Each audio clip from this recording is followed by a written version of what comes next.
Miq të Property Cast, ju përshëndesim.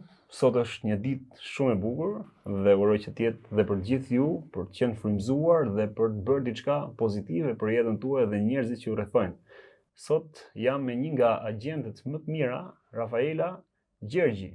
Rafi, siç i thonë edhe klientët dhe kolegët e saj në përditshmërinë me punën e palodhur saj. Rafi e rafinuar në këtë profesion në agentin imobiliar. Të falenderoj shumë për kohën, e di që e ke shumë ngarkuar dhe më kanë thënë shumë që je gjithmonë e gatshme për të përgjigjur klientëve sipas kërkesave dhe nevojave që kanë ata. Kjo ndodh sepse e dua këtë punë. E dua dhe e bëj çdo ditë me pasion, si thua, zgjohem, jetoj, flej me këtë punë dhe fal Zotit, çdo gjë ka shkuar mirë deri tani. Patjetër që me përpjekje dhe me duke i kapërcyer ato sfidat, por që ja ku jemi. Dhe shpresojmë që të bëjmë. Më bëhet qefi që ky optimizëm kam përshtypjen që jo vetëm këtu, por është çdo ditë në hapësirën tënde kohore me njerëzit që të rrethojnë dhe që takon çdo ditë edhe njerëz të ri, pse jo? Shiko, po nuk vrapove, po nuk e bërë në mënyrë sistematike, disipline. Unë vi nga një fushë që disiplina ishte shumë e rëndësishme, siç ishte ajo e sportit, kështu që patjetër i kemi marrë disa gene nga ajo dhe duhet të kultivuar, le të themi, rritur me disiplinën dhe ajo të ka bërë dhe të suksesshme, le të themi, është disiplina ajo që të çon në rrugën e suksesit. Ne kemi dy gjëra. E para është disiplina, e dyta unë vim nga malet. Nga cili qytet? Unë jam nga Mirdita. Nga Mirdita. Dhe jemi rritur që po e dham fjalën du ta bëjmë patjetër. Ja, jep fjalën çdo ditë vetes apo e ke vendosur si në kontratë në fillim kur e ke nisur këtë gjë dhe apo duhet t'ja rikujtosh? Ka momente dobta, le të themi, njeriu. Vetë Rafaela. Gjërat e dobta harrohen në shtëpi. Nisën mëngjesi, zgjohesh nga krevati, do të bësh atë që duhet të bësh. Nuk ka kompromis. Nuk ka asnjë lloj justifikimi asnjë gjë. Raf, jam shumë kurioz të di se si e ke nisur, si e bërë pjesë dhe nga çfarë backgroundi, çfarë fushë vjen, çfarë studimesh ke kryer dhe si e bërë pjesë e centrit dhe real estate-it. Në industri. Unë kam një formim akademik në drejtësi, kam përfunduar studimet për juridik dhe pastaj kemi bërë edhe një specializim në fushën e avokatisë. E testova, ishte një gjë shumë e bukur, ama nuk ishte gjëja ime. E rëndësishme në këtë jetë është të kuptosh çfarë do, duhet të mësosh ta bësh dhe pastaj ta bësh mirë.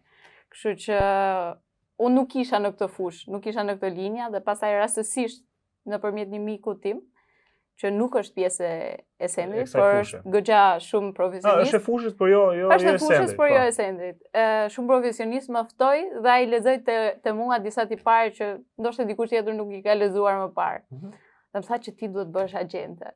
Ti je një agjente. Pa bërë agjente, ti je një agjente. Dhe unë isha me dyshime dhe thash okay. Unë jam mësuar të them gjithmonë po dhe të them po për aventura të reja, për sfida të reja. Dhe kjo ishte një po që thjesht shkau edhe duke qenë që thash po duhet ta mbaja këtë pon. E keni prap lidhje me atë detajin, me elementin kryesor të Rafit që tha që po e tham fjalën, po e dham, do ta mbajmë atë. Patjetër. Ka qenë ka kap ajo sedra që do ta bëjmë patjetër. Thjesht ja thash fjalën dhe gec aty te kjo gjë, por do t'i që doli mirë.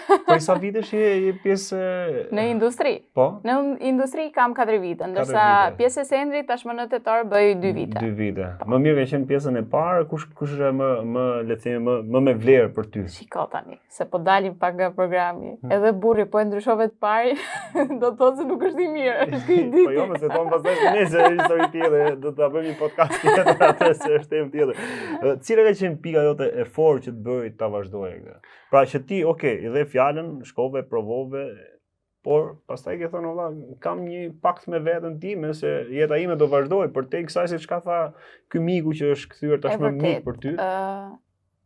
Fatmirësisht ai na orientoi, na futi në këtë fushë, por patjetër që duhej shumë punë dhe ajo që unë kuptova që okay, kjo është kliku im, është që unë e doja këtë punë. Nuk e ndjeja këtë lodhjen, patjetër që ndoshta duken klishe që nuk ka punë pa lodhje. Patjetër që ka pa lodhje, ama ajo shija dhe kënaqësia që i merre gjatë procesit është e magjishme që tjerët të besojnë investimin e jetës. Kështu që përveç kënaqësisë, përgjegjësia na arriti për ta bërë çdo ditë më mirë dhe çdo ditë më profesional. Dhe unë kuptova që okay, kjo gjëja më pëlqen, më plotson nga dëshira, më plotson dhe ekonomikisht. Që ti jemi realist, financat janë shumë të mira, patjetër që duke investuar çdo ditë bëhet më mirë.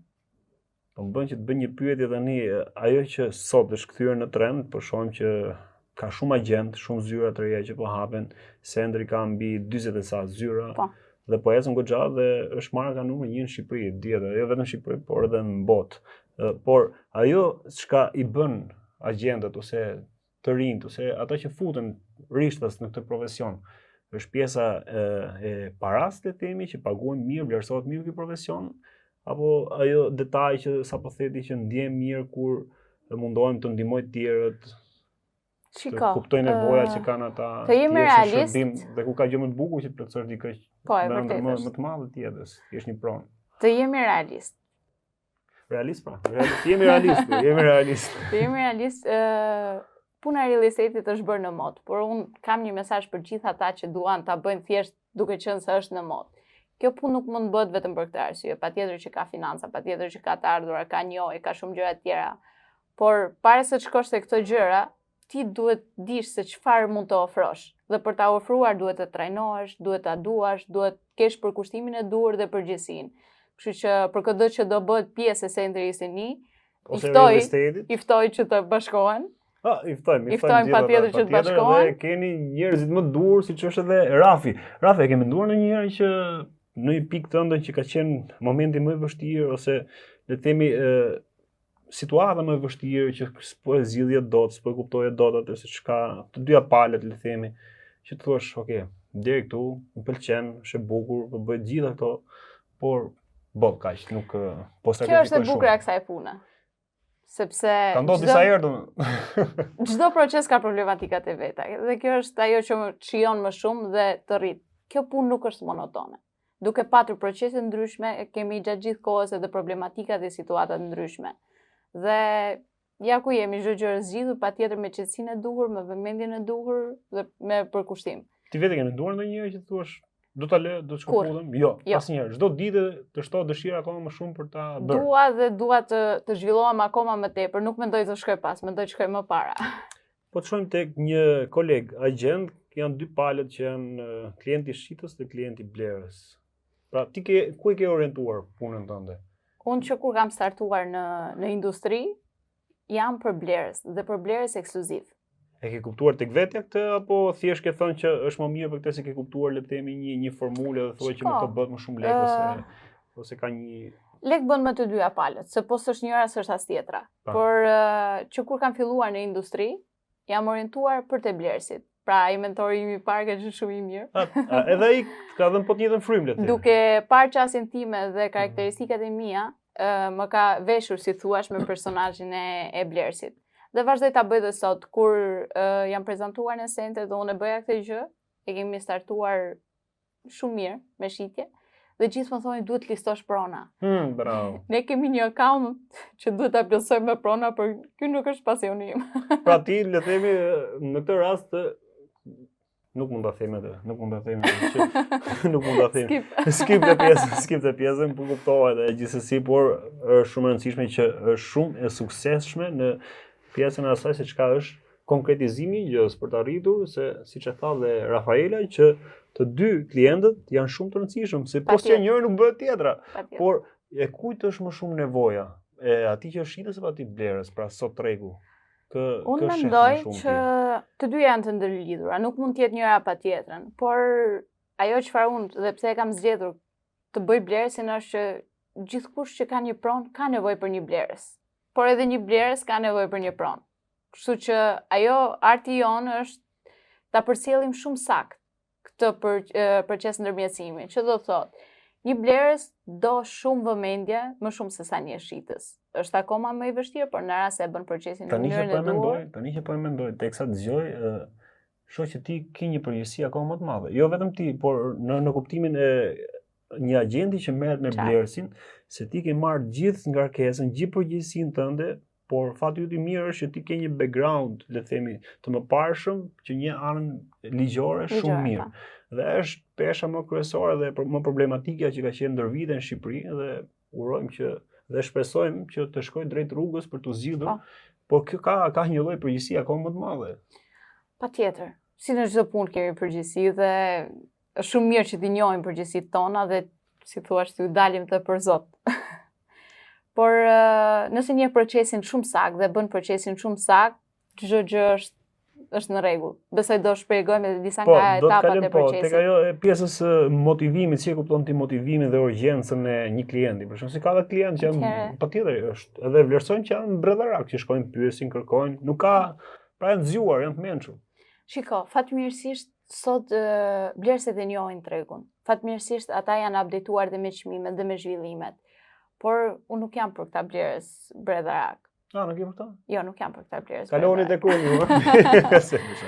Ç'do të thotë, për të ndërtuar një raport shumë të mirë me një klient, është shumë e rëndësishme që ta takosh, është shumë e rëndësishme të kuptosh kërkesën e tij, është shumë e rëndësishme të dish dhe të vlerësosh për sa është gati ai person që me vullnetin e tij të nënshkruajë një kontratë. Për sa kohë kupton ti këtë pjesën e motivimit që ai don ose kërkesën, sa don ai realisht të bledë? Atëherë, në momentin që e kupton një takim apo? Me një takim mjafton. Mjafton? Po, mjafton. Mjafton, po është një takim i duhur. Dhe do të them konkretisht disa gjëra. Ato truket apo do t'i themi. Si e kupton për shkakun çka komunikimi, gjërat që e para unë trajtoj pronat e luksit. Që do thotë dikush që është interesuar për një pronë me një vlerë të konsiderueshme, qoftë banim, qoftë rezidenciale apo komerciale, është dikush që e ka gjatë një plan në kokën e tij. Nuk është një klient që më doli diçka në Instagram dhe hajde të kontaktojmë. Kemi edhe nga këta. Ka, patjetër plan. Kështu që në momentin që një klient ti e kërkon për një takim. Mos keq kuptojmë për ata, nëse ti të shet dikush në Instagram të shkruan. Janë të mirëseardhur, jeni të mirëseardhur patjetër. Por si puna ti zrugtari që fut rastet dhe përpunon, kjo është edhe puna e blerëse që bëj unë me ta. Kjo zrugtari pra ti del ke pjesa e asaj që edukimi i klientit. Si edukon klientin? Shiko, është shumë e rëndësishme që klienti të njohë dhe të pranojë procesin e shitblerjes. Është një proces jo i lehtë dhe këtu kur them të njohë është edhe kryesisht edhe mënyra e financimit. Disa vinë për të parë një pronë dhe kur i pyet si e keni financimin, këtu kupton motivimin e tij. Disa thonë që thua direkt në pyetje 4 jo, nuk është. Kjo është në momentin që ulesh në tavolinë. Bisedat nuk mund të bëhen në telefon. Pra, mund të jetë pika vendimarrëse, le të themi, më kyçe më. Patjetër, aty kupton se sa kohë ka ky klient në treg që po kërkon një apartament. Dhe a realisht po kërkon për të blerë diçka apo jo? Sepse në një pronë nuk mund të shoqërohet dikush që nuk e di se sa mund të financohet nga një bank. Pas 15 vitesh mund t'i ketë ato lekët për shembull, ose mund të ketë gjetur zgjidhje, se mund t'i ketë prapë shumë mirë t'i ketë 15 vite, por mund t'i gjejë formën se si mund t'i marrë.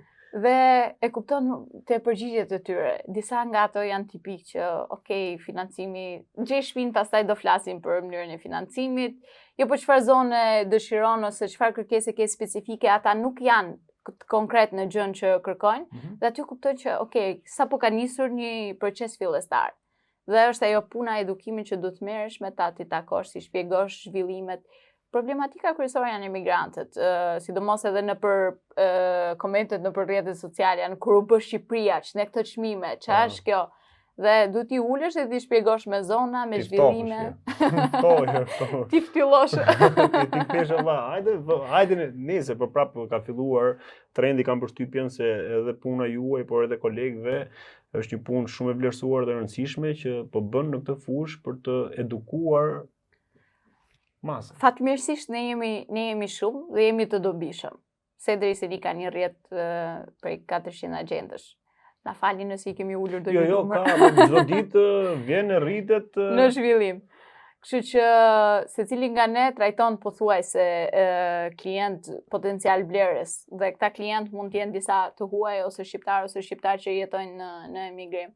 Dhe është bërë gjë shumë e mirë. Unë kam 4 vite që kur e kam nisur real estate, njerëzit thonin imobiliare dhe ashet mobilje. Imobilje, po, është ajo, batuta që është ka bërë namin ajo. Lemo sot kemi arritur që flasim për procesin, dhe është një punë goxha e mirë që është bërë, por është shumë mirë që ti flasim gjërat, ti ndërgjegjësojmë njerëzit, sepse në fund ditës janë mjetët tona të punës. Nëse janë ata, nuk jemi ne. Ne duhet të kemi informacionin shumë të saktë, duhet të kemi një raport shumë të ngrohtë dhe shumë profesional me klientin, dhe pastaj Cili është ajo procesi, le të themi, negocimi, kreditimi, çfarë njohurish i jep klientit? Shiko, si thyn ato, le të themi, ato barrierat paragjykuese në distancë? E para dhe ajo që është asi i kësaj pune në këtë industri, jo vetëm për blerësa, por edhe shitja është ndërtimi i raportit. Në rast se ti nuk ke një raport me klientin blerës, në rast se ti se ke takuar, në rast se nuk i ke sugjeruar, në rast se nuk e ke kuptuar se çfarë do, ti duhet kuptosh atë çfarë ai nuk e bën fare negocimin. Pra, ke rasti i ashensorit. Nuk mund t'i dërgosh një klienti një pronë që s'ka ashensor, në moment që thotë nuk e pranoj këtë gjë. Dhe më merre, më do ashensor më punë. Pa ashensor s'u bë problem. Dhe vjen mas 10 vitesh. Ose kemi të raste që jepet që kërkoni, jo atë që do tjetër. Jo atë që do të ndodhet. Dhe kjo është suksesi im në real estate. Unë jap atë që kërkon ai. Pra negocimi nuk është ky që ti japësh atë që nuk duhet. Asnjëherë, ose në rastin që dikush të merr në telefon, shiko, sa negociohet kjo prona se e kam parë unë, po për kaq e marr. Asnjëherë. Ai është një klient i pa motivuar, është një klient që nuk ka urgjencë për blerë. Nuk mund pra, nëse bën direkt pazar, le të themi, në telefon. Si mund të negociosh vlerën e një prone që ti se di se sa vlen? Si mund ta negociosh në telefon? Prandaj është shumë mirë që pra ti thua që ai nuk është fare klient ai që pyet direkt ashtu. Ai është klient, por është klient që duhet të përpunohet. Do të marrë 10 herë thotë, prit e hoqja këtë, nuk do të pyes më kështu. Kur do shkojmë nga prona ta shohim, kur do ulemi të flasim nga afër. Si është tregu i blerësve në Shqipëri? Fushën që në këtë pikë, në këtë profit pra që mbulon ti. Unë e ceka edhe pak më parë, unë trajtoj pronat që hyn ndër pronat e luksit dhe patjetër që duhet edhe targeti i blerësve janë po të njëjtë. Por ku t'i gjejmë këta blerës? Se këtu lind pyetja. Në rast se një nga pikat e mia kyçe ka qenë të jesh mbreti i zonës. Mbreti i zonës ku ti punon. Unë zyrën e kam në blok, te Sendresi një internat dhe aty jetoj, kam apartamentin tim, aty punoj, jam çdo ditë në rrugët e lagjes, çdo mbasdite që shkëmbej. Nga Mirdita në blok jemi larg. Kështu që ti duhet të jesh gjithmonë aty prezent. Ti jesh i dukshëm, njerëzit të takojnë. Ka ndodhur që unë kam marrë listim ose kam marrë një kërkesë shumë të rëndësishme. Është vërtet kjo që merr nga shumë definitive. Unë kam marrë një kërkesë dhe kam bërë madje një transakcion po në zonën e bllokut me klientë të bllokut për ambient dhe njësi komerciale që thjesht u takuam duke u shkëmbyer në rrugë. E qa bën si je, të lutem kam një kërkesë, unë kisha 1-2 muaj që s'e kisha takuar. Dhe të nesër i dërgova opsionin, bëjmë shoqërim dhe pastaj filloi procesi. Është shumë rëndësishme të jesh në sytë e njerëzve, t'ju kujtohesh. Pra ta ndjekësh, ti dalësh përpara, follow up, referimet, sa të rëndësishme janë ato për klientët dhe për një agent? Follow up i mendoj që është breti i punës. Për ndjekja, jo për ndjekje nga ato që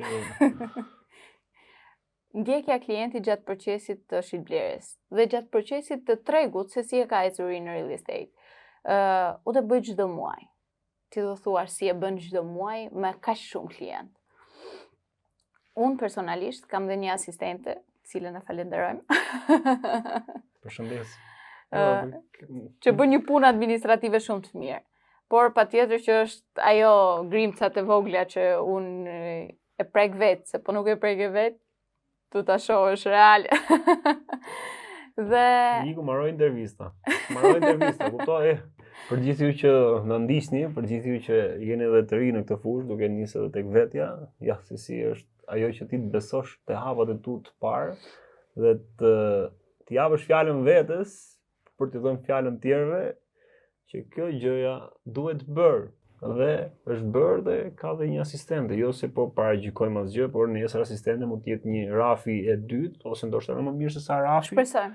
Dhe Rafi ka përshtypjen që përderisa ka bërë këtë rrugtim, ja uron me gjithë zemrën dhe asaj dhe kam përshtypjen që do të jetë pasqyrë edhe për atë, edhe për mua dhe për gjithë ju që më ndisni. Kjo është ajo që çka të bën puna dhe motivimi që në momentin që ti arrin një standard pune dhe ata klient që unë i bëj follow-up janë klient që nëse unë kam harruar në njërin më shkruajnë ku je se s'ta ka parë ose duku për kafe, se këto janë jargonat tona të përditshme sepse tregon kjo është marrëdhënie. Kjo është një marrëdhënie.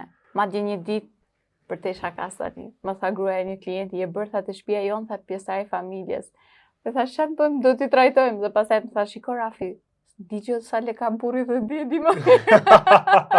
Se me lekë vetë me Rafin, për lekët, për lekët dhe për pronat, është pra është shumë e mirë kjo që t'ja besosh një profesionisti se edhe për të vlerësuar vetën çdo kush nga klientët, punën e tij, kohën e tij, por dhe investimin e tij që mos bëj hapa të nxituara dhe gabuara. Është shumë e rëndësishme dhe merr me një profesionist. Unë e kam shumë të rëndësishme edhe nëse një klient nuk investon me mua, gjithmonë edhe ka ndodhur gjatë kësaj kohe që i rikujtoj, shiko, po mendoj të bëj një investim, çfarë më sugjeron, çfarë është më mirë.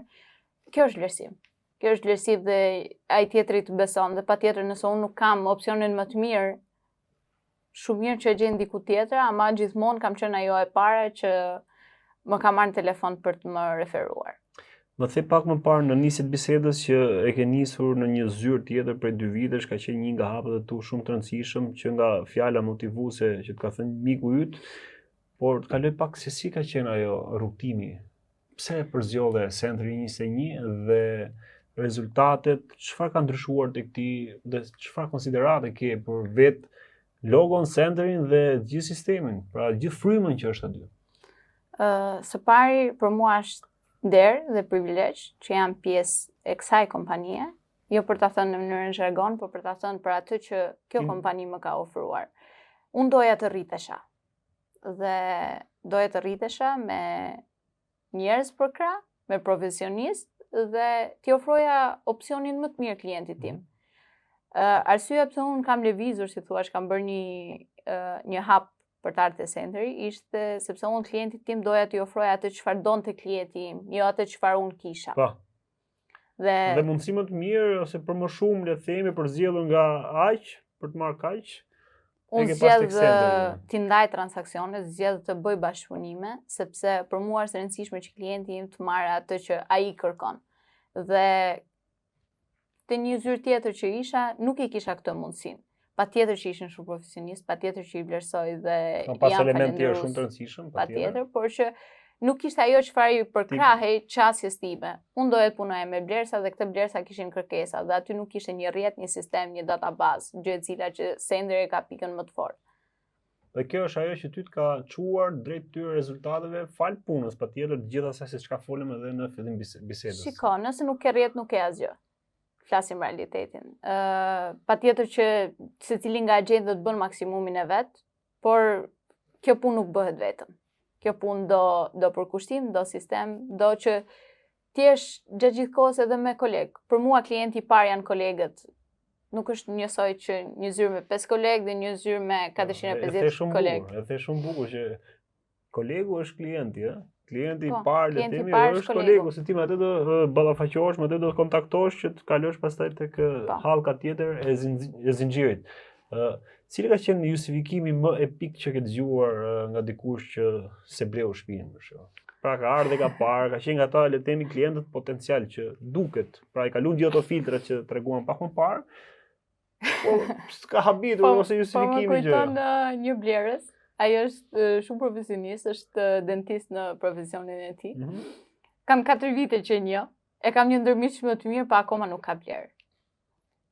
I kam treguar prona pafundme. Ka që vështirë është? Problemi është që ai nuk ka kaluar akoma hallkën e parë të procesit. Është kuptimi i kërkesës, ai nuk e din se çfarë don. Dhe sa herë unë ulem dhe i them. Tek ka njoh. Sa herë ulem dhe i them, shiko, ti do të fokusohesh diku, jo po unë i dua gjitha. Po edhe ne, edhe si profesionist, nuk mund të bëjmë edhe shisin dhe blersin dhe çdo lloj procesi. Prandaj është mirë që të profilizohesh dhe të jesh profesionist në gjën që bën. Dhe ai do prona në gjithë Tiranën, po njëkohësisht nuk do askund. Po gjithë Tiranën e blen. Po mirë. Kështu që e përshëndesim dhe uroj që vitin tjetër do blej. Ti e shef ke vetja këtë letërë, e ke parë tek vetja ndonjëherë që thua shoh prit se si mund të ndryshojnë qasjen këtij? Shiko, disa njerëz zgjedhin të jenë ashtu. Patjetër që ne nuk mund të formojmë. Si ke parë si ngërshte vetja? Nuk mund të brumosim njerëz, mund të bëjmë patjetër një ftyllim të lehtë, por ai nuk është gati. Nuk është gati sepse mendon se nuk e ka gjetur opsionin ideal, për çdo vit që kalon thot pastaj si se mora vitin e shkuar. Po, klient që vin të shoqëruar, për shembull, kush janë kryesisht janë shoqëruesit? Ja është prindërit, mamaja, babai. Jo. Gruaja. Kush është më vendimar si nga Shiko, këto që është ty që ti thua oshi që ka arë me gruan. Kur një blerë sot do vi tash o veti dhe merr edhe gruan me vete. Ja thu domoshta. Po. Ja them sepse Se gratë zakonisht janë ato që janë po si duhet edhe kjo, po pas ka i merri po kjo po e kalove provën me gruan e ka bler.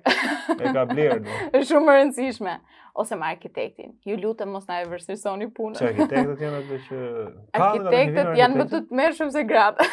Që vinë me arkitekt, jo, ka klient që vinë me arkitekt. Po. Nuk po them klient që janë arkitekt vetë, por jo, klient që vinë të shoqëruar me arkitektin. Direkt. Dhe ajo gjëja që un kam bërë tashmë është që nuk lejoj më në pronë që të vijem me dikë që nuk është interesuar që të jetë një titullar pronë nesër. Pra, maksimum ose të jetë pjesëtar i familjes, po. Ose një klient që do ta shohë 4-5 herë. Është pa nevojshme. Është komplet një shpërqendrim, kështu që një herë mjafton për ta parë një pronë. Ma përshimi një fjalë një klient blerës të lodhshëm. Blerësit e mi nuk mund të jetë lodhshëm. Nuk janë të lodhshëm sepse unë kam zgjedhur të mos më lodhin. Kam zgjedhur të lodh veten duke bërë procesin sakt. Sa bura, ha? Është pak e thellë, po kjo bën mirë që merrni pak kohë, mendoni pak më gjatë. Ke pasur ndonjëherë një klient që u dashurua me një pronë, një apartament ose një vilë dhe pastaj u zhduk. Pafund. Kemi rastin që edhe ne kur shohim një pronë në vibe-in e parë na ndodh kjo gjë. Po ma bisi sa e qeshur e thot me shumë. S'ka mërzit kjo gjë, për shumë që ka ardhur, është dashuruar, e ka parë, i ka pëlqyer, do e marr me zipres bëj këtë lëvizje të gjëra sa më shpejt. Ne jemi kockë servitur, nuk mund të mërzitemi për një vizitë në pronë. Rasti që mbaj mend që është kthehen as përgjigje fare gjë. Konkret, ka qenë një djalë që jetonte jashtë edhe donte kishte një kërkesë për një pronë unike në treg. Dhe unë duke trajtuar pronat që janë me vlera dhe në zona shumë të mira, shkova, e mora pronën, e negociova vetëm për atë dhe ai erdhi tha, "Ok, kjo ishte perfekt." Perl. Të nesmen, telefoni del i fikur, mesazhet nuk shkonin. Ok, thash, do marr një ditë, siç duket edhe do duket. Edhe sot e kësaj dite duke di se çfarë ka ndodhur me të, por që a mos ndoshta për shembull ti e gjurmon atë të shohësh për shembull se mos ka shkuar tek një agjenci tjetër ose klient tjetër ose e ka marrë vetë pronën. Shiko, ka bërë një lëvizje të tillë. Unë nuk kam fiksime të tilla. Nuk e. Ka shumë agent që e bëjnë të, po nuk kam. E di pse? Sepse nëse ai blerësi, nëse nuk është i kënaqur me mua, le mos vije kurrë. Le mos vije kurrë. Unë dua njerëz që e vlerësojnë punën time. Dua njerëz që ky është shërbim. Edhe ne jemi klient diku që marrim shërbim, siç te mjeku, siç te çdo lloj fushe. Dhe unë shkoj te një profesionist sepse kam nevojën e këtij shërbimi. Ama nëse dikush që bën gjëra lart të poshtë, le të bëj. Çfarë ndodh me kur një klient për shembull ka parë tënd, po thot ka parë një tjetër më të mirë përpara. Si arrin ti që ti thosh për shembull, ka parë një më të mirë më parë dhe vjen tek ti, si arrin ta bindesh ti? Ose çfarë ndodh me të? Unë nuk lodhem ta bind. E bind prona vet. E bind prona, e bind puna ime. Kështu që unë preferoj të flasë puna. Nuk preferoj që as të kem këtë këmbguljen që do ta marrësh, ç'a do bësh fare. Është ai që duhet më marrë mua, është ai që duhet vite unë. Dhe kjo është një mendësi që duhet ta ndryshojmë dhe në fushën tonë. E qartë. Klienti duhet vite ne, jo të net ai. Dhe jo për çështje ego, por çështje shërbimi. Në eksperiencën tënde i kupton klientët edhe pa e thënë që po do ta marrë këtë? A ka momente që ti kupton dallohet në sytë e tyre. Dallohet në sytë e tyre, po. Dallohet. Do të fleta e zysha kur ishim në zona, ishim studentë, ato dallohet te sytë që ti po mashtron që s'ke mësuar apo ku diun. Dallohet edhe madje kemi raste që një nga truket që unë përdor në prona që negociojmë më fort çmimin, i them mos e shpreh asnjëherë gëzimin, dhe kur kthehem edhe kështu pas shpinës thotë okej, pëlqen. E shet ti? Po. Po edhe mos e jep vetën se do të negociojmë çik gjyrim. Pra ty kam vështirësi që të shijon më shumë kjo pjesë atje dhe sa kur ta thotë edhe me fjalë ose ta konfirmon, ta pohoj. Duke bërë procesin saktë, duke i referuar atë çfarë ai kërkon, 90% e punës është e zauruar, është ai thjesht ai 8 sekondë që ai merr atë vibe-in.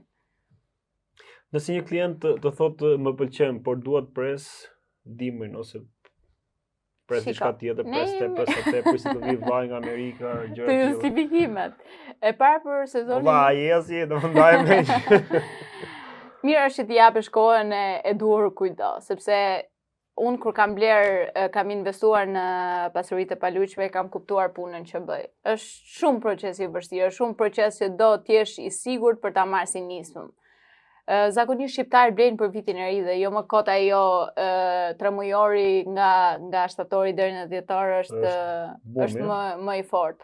Sepse kanë atë manin që duam të hymë në shtëpi të re vitin e ri, duam të bëjmë ato investimet kanë kursyer gjithë vitin për t'i hedhur. Po, është thjesht një mindset që është krijuar. Është një mani. Një formë besytnie. Besytnie, po, se s'po vinte fjala dur. Kështu që, por ka edhe klientë që duan të presin që të bien çmimet. Jemi lodhur edhe e kemi bërë jargon tashmë që çmimet nuk po bien. Po, teksa po na dëgjoni, po më thot kam një propozim, po më pëlqen shumë Rafaela thonë, por kam një propozim për avokate, thot tek Jo. Jo. Do vazhdosh me real estate-in? Kur vendosa... Fitet dhe pagat, rrogat shumë majme... Nuk na intimidojnë këto gjëra. Kur vendosa për real estate-in, kam vendosur edhe një rregull të artë. Nuk dua të flirtoj me asnjë profesion tjetër. Ke bo kontratën, do të thonë, nuk e tradhton, nuk e ata që tradhton. Nuk flirtoj me askën tjetër. E ke vendosur që do ta mbyllësh me këtë?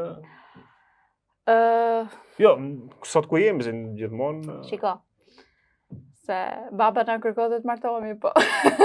Nuk i di se si vjen jeta. Ama unë dua të plakem me këtë profesion. E thua me gjithë zemër, e thua realisht, e thua dhe më thonë këtë, po në habit do më thonë. Tani, hajde puno me mua që ta kuptosh se sa dashuri kam unë për këtë punë. Një këshill ose një sugjerim për kolegët, do thuash ti kush jam unë që të jap, por sado modeste që të vi nga kjo studio, nga Property Cast, pse jo, çdo kush, duke nisë nga unë, do e vlerësoja shumë. Shiko, unë nuk jam më e mira. Patjetër që ka më të mirë, patjetër që ka risi çdo ditë tregu, po ajo që unë do doja, ta theksoja shumë fort është të jemi njerëz, të jemi profesionistë, sepse nëse je njeri, çfarë ka? Shqipë ka këmë po thënë, shqipë ka... Shiko, procedurat i mëson kushdo. Nuk është ndonjë vështirësi e madhe të mësosh një proces shitje apo blerje, ama... Po na thënë gjë me bë lek ti thuaj, jo po të jemi njerëz, jo po gjëra të tilla. Shiko, po je njerëz, po je i përgjegjshëm, po je profesionist. Do mi bë lekët të gjitha vetë, kuptoni çfarë rrugësh duhet përdor, domethënë foli për gjitha sukseset, rrugtimin e vet, më e mira, një nga më të mirat e centerit. Tani thotë që do të jemi njerëz, merreni me njerëzit, mirë me gjë. Agent ka sa duash tregu. Klientët e mi kur më takojnë dhe kur ndërtojmë një raport më thot vetëm diçka. Kam një ndjesi që ne kemi një jetë që njihemi. Pra, shko sa më thjesht te klienti jot, përcjellë sa më thjesht informacionin. Dhe i përgjegjës për punën që bën. Pastaj financat vijnë vetë. E vlerësoj shumë dhe të uroj shumë suksese në punën që bën dhe me ndjesinë që i ofron njerëzve dhe që shkon në këtë formë që ti thua dhe unë këtë e ndjeva dhe vetë në këto momente që bashkëbiseduam bashkë. Dhe uroj që po njëjta gjë të jetë gjithmonë dhe ti mos ndjesh asnjë lodhje nga klientët, nga njerëzit që të rrethojnë dhe që ti bashkëpunon herë pas here. Të gjitha fillon nga këtu, kështu që du të punoj me këtë. Nuk e kanë fal klientët. Secili e ka me veten, e kemi me veten. Miq, ju përshëndesim për gjithë ju që do të shihni këtë video, uroj që t'ju pëlqejë. Rafaela Gjergji, një agente shumë bullore për gjithë ju që na ndiqni, por edhe për klientët që do duan ta kenë nesër në bashkëpunim për gjetur gjën e duhur dhe stilin e jetës tyre. Doja të theksoj edhe diçka që vitin e kaluar fituam ato çmimet që vendi parë Junior, timi Seni, Centurion. Dhe ajo që mua më bëri përshtypje është që këta nuk janë çmimet e mia, janë çmimet për klientët e mi. Dhe kur bënin referime, i tregonin ato videot e mia që kisha dalë dhe i thonin, shiko, puno me këtë se kjo është më e mira dhe njerëzit vinin, o Rafa, do vish të marrësh shtëpinë. Shumë mirë, dhe gjithë kohës. Kjo kam përshtypjen që është kënaqësia më e madhe. Mënyra se si klientët e mi krenoheshin për ato titull që kisha marrë, ishte shpërblimi më i bukur që kam marrë ndonjëherë në punë. Vlerësoje dhe pse jo, kënaqu, lumturoheme dhe gëzoje. Dhe uroj që të rritemi. Patjetër, ta urojmë gjithë zemrën. Miq, ju përshëndesim. Jeni mirë.